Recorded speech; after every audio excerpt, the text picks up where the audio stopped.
Iran agreeing to a start date for the interim nuke deal it struck in November with the U.S. and 5 other world powers. Next Monday, Iran says it will begin scaling back its nuclear program for at least 6 months, including eliminating some of its stockpile of highly enriched uranium. The news comes as the White House battles Congress over increased sanctions against Tehran. Joining us now, Mark Dubowitz, the Executive Director of the Foundation for Defense of Democracies. Mark, you've been a critic of this deal in the past. What do you think of what you've seen over the last few hours?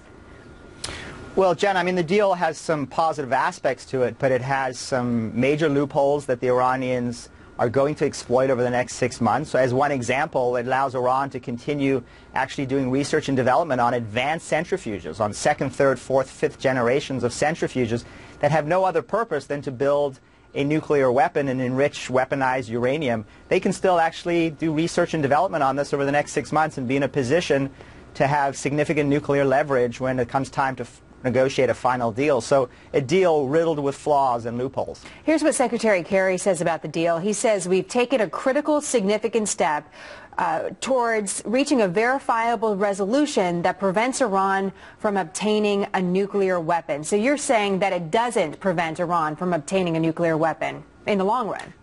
Well, Jen, actually, and not only am I saying that, but actually the deputy nuclear negotiator and the deputy foreign minister of Iran has said to his people on TV, this is a reversible deal. We will never dismantle one single centrifuge. We will continue to insist on Iran's rights to enrichment. And he's signaling to his people that they have every intention of continuing to do what they've done for years, which is engage in nuclear mendacity with the objective of building a nuclear weapon.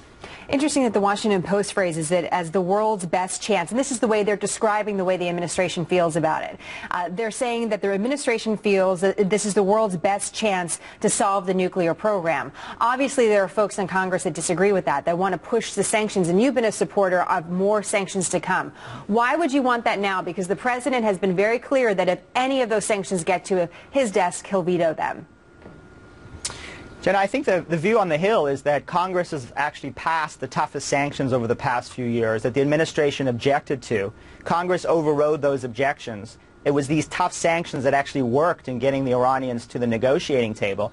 And then the administration actually embraced these tough sanctions and thanked Congress for their help in giving U.S. negotiators increased leverage. Now, the fact of the matter is I think Congress feels vindicated. They feel that the administration was wrong in opposing sanctions over the past few years, and they believe it's only sanctions and increased negotiating leverage that have any chance of resolving this problem peacefully and preventing either an Iranian nuclear weapon or Israeli military strikes to forestall that possibility. Well, it'd be interesting to see where those sanctions go now in Congress, in the legislature, especially in the Senate. I'm curious, your foundation put together a report about what has happened over the last several months when the talk of this interim nuclear deal started, and that maybe we'd already provide some relief on the sanctions. It's interesting that the New York Times really dives deep into Iran as the #1 state sponsor of terror and where they're using their money in different areas of the Middle East. So, Mark, can you go a little bigger on that part of it? Because we're so focused on the nuclear deal. What does the nuclear deal mean, potentially, for funds and where they're headed across the Middle East and what Iran is doing with that money? We're right, Jen. I mean, the problem with this deal is, number one, we're giving billions of dollars back to Iran's supreme leader, Ali Khamenei, and there's no restrictions on that money being used to actually fund terrorism against Americans or actually continue to build Iran's nuclear program, the very program we're trying to stop. The second fundamental problem is the result of these negotiations and this new era of diplomacy with Iran. The Iranian economy is recovering. It's back on its feet.